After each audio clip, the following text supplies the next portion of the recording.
ભાઈ આ રસ્તો છે, અહીંયાથી આપણો ટ્રેકની શરૂઆત થઈ હતી. Good morning guys. સવારના વાગી ગયા છે 5:30 અને આ છે કંઈક આવો નજારો. દિવસ ઉઘડી ગયો છે, ઠંડી ફૂલ છે ભાઈ. વરસાદ રહી ગયો છે પણ નકરો ધુમ્મસ છે, પણ ઉજાળું થઈ ગયું છે એટલે વાંધો નહીં આવે ભાઈ. અહીંયા લીચી કરીને કંઈક હોય છે, કંઈક પહાડી જંતુ, એનો બહુ ત્રાસ હોય છે. એટલે આપણે અહીંયા જે હોમસ્ટેના માલિક છે કાકા, એણે આપણે દેશી નુસ્ખો કીધો છે. આ મીઠું છે રેગ્યુલર, હવે રેગ્યુલર છે કે શું છે ખબર નથી, એ લેવાનું. આ થોડુંક પાણી છે એની હારે મિક્સ કરી અને પગમાં લગાડી દેવાનું. એટલે પગમાં લગાડી દઈએ ને એટલે એ તમને કઈડે નહીં. તો ગાઈસ ફાઇનલી આપણો રુદ્રનાથનો ટ્રેક શરૂ કરીએ છીએ. આપણે આવી ગયા છીએ ભાઈ 1.5-2 કિલોમીટર ઉપર.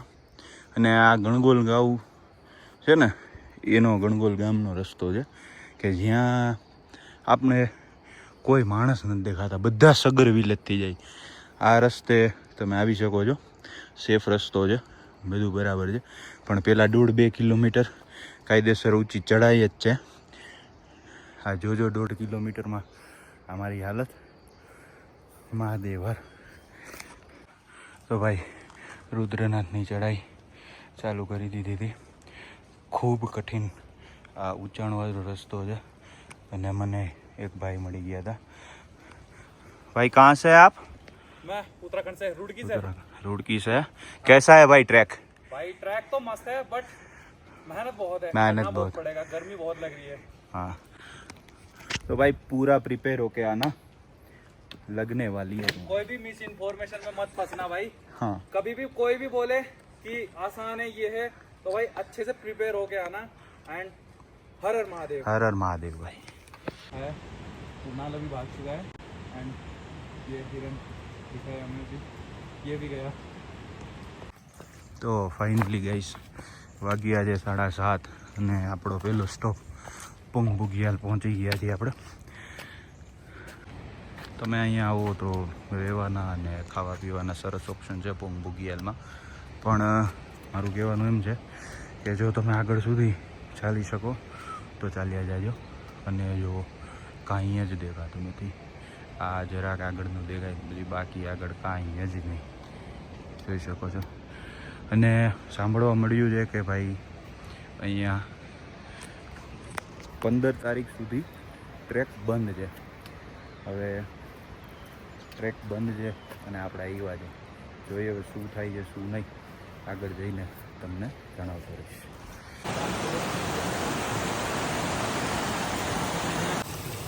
જો ભાઈ અહીંયાથી શરૂઆત થાય છે સાચી ટ્રેકિંગની. આ છેલ્લો પાણીનો પોઈન્ટ છે, પછી 3 કિલોમીટર સુધી કાંઈ પાણી જ નથી અને સીધી ચડાઈ છે ઉપર. હવે જોઈ પહાડમાં ઉપર જવાનું છે. હર હર મહાદેવ ભાઈ.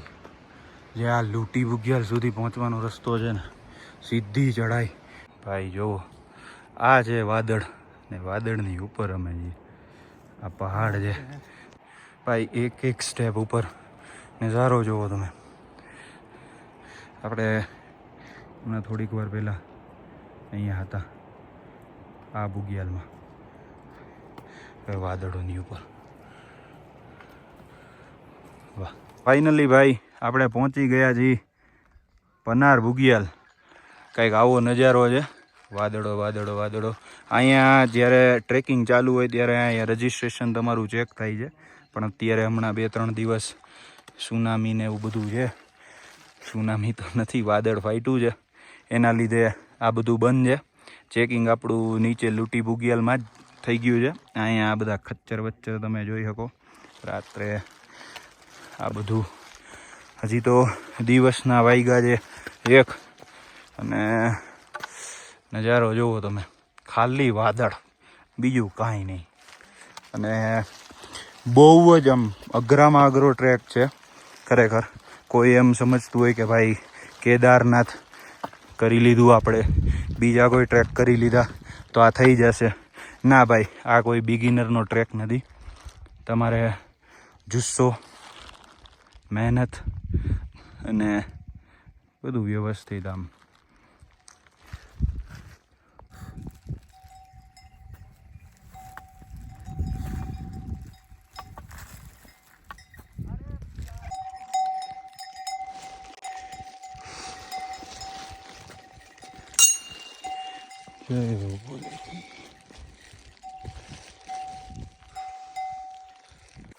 ભાઈ અહીંયા લખ્યું છે પોલિથીન મુક્ત ક્ષેત્ર.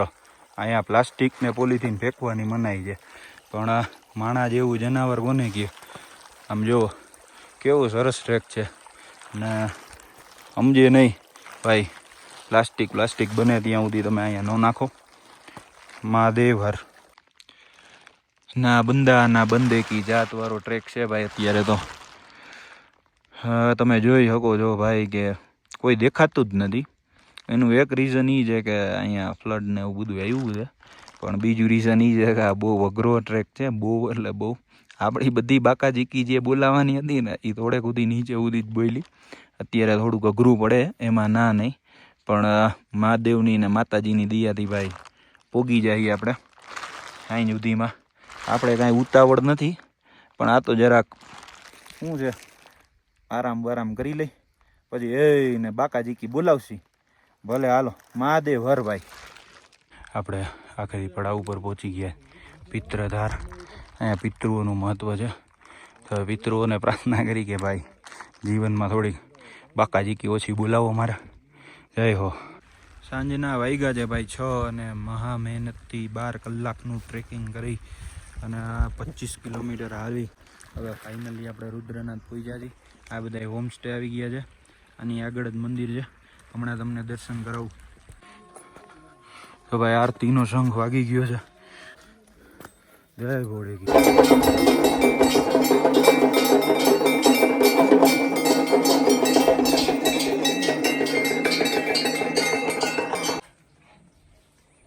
ભાઈ આ કંઈક વ્યૂ છે સવારનો રુદ્રનાથ ટેમ્પલનો.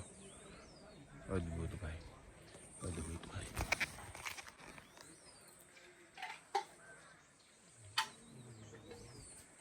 જય ભોળે.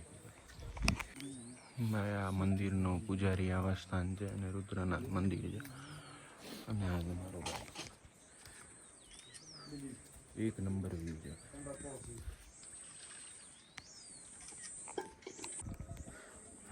ભાઈ આ સૂર્યકુંડ છે, જે એમ માનવામાં આવે છે કે સૂર્ય ભગવાન જ્યારે દર્શન દે ત્યારે પહેલી કિરણ અહીંયા પડે છે. એટલે અહીંયા સૂર્યકુંડ છે, અને મંદિરની પાછળ એક 200 મીટર આગળ સરસ્વતી કુંડ પણ છે. તો ભાઈ આવો કંઈક હતો આપણો રુદ્રનાથનો કેમ્પ ટેન્ટ. જે કયો એ 700 રૂપિયા ભાડું હતું. સુવાની વ્યવસ્થા સારી હતી અને જમવાનું પણ ઇન્ક્લુડ હતું. છેલ્લી વાર જોઈ લ્યો ભાઈ આ નજારાને અલવિદા કહેવાનો ટાઈમ આવી ગયો છે.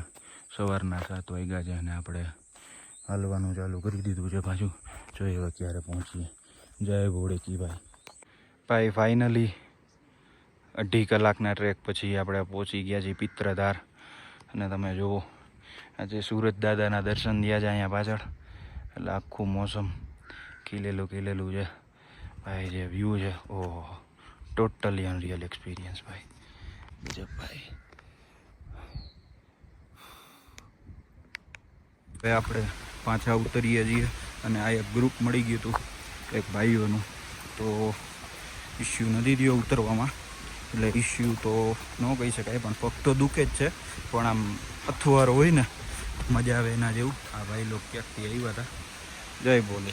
તો ફાઇનલી ભાઈ આપણે પહોંચી ગયા છીએ આપણો છેલ્લો સ્ટોપ પોંગ બુગિયાલ ઉપર. નજારો જોવો તમે ખાલી. આ ટ્રેક ઉપર નજારાની તો કંઈ કમી જ નથી. તો ગાઈઝ આ છે ગણગોલ ગાંવથી રુદ્રનાથ જવાનો રસ્તો, અને ત્યાં જ આપણું એક હોમસ્ટે છે, રાવત હોમસ્ટે. ત્યાં પર ડેના ચાર્જ 400 રૂપિયા છે. આવો તમને હોમસ્ટેના દર્શન કરાવો. જો આવું છે આપણું આજનું કંઈક હોમસ્ટે. અહીંયા 5 જણાનો બેડ હોય. અંકલજી સાથે વાત કરેલી છે, એ મેક્સ ટુ મેક્સ 6 જણાની ઓક્યુપન્સી આમાં આપે છે. આ આપણું હોમસ્ટે છે, અને તમે ખાલી અહીંયાથી વ્યૂ જોવો.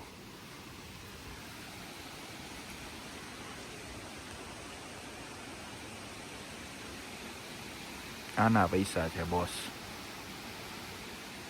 જો તમારે કોન્ટેક્ટ નંબર જોતા હોય હોમસ્ટેના તો હું ડિસ્ક્રિપ્શનમાં નંબર નાખી દઈશ અંકલજીના, તમે કોન્ટેક્ટ કરી શકો છો. ચલો ભાઈ, આ સુંદર નજારાને બાય બાય કહેવાનો ટાઈમ આવી ગયો છે. આ અંકલ છે જેનું હોમસ્ટે હતું. હવે આપણે અહીંયાથી જઈએ છીએ 5મું કેદાર કલ્પેશ્વર. તો આગળ બન્યા રહો વિડીયોમાં, સ્ટે ટ્યુન. જો ભાઈ આવી રીતે કંઈક પહાડના ઘર હોય છે. મહાદેવ મહાદેવ નમો નમો શંકર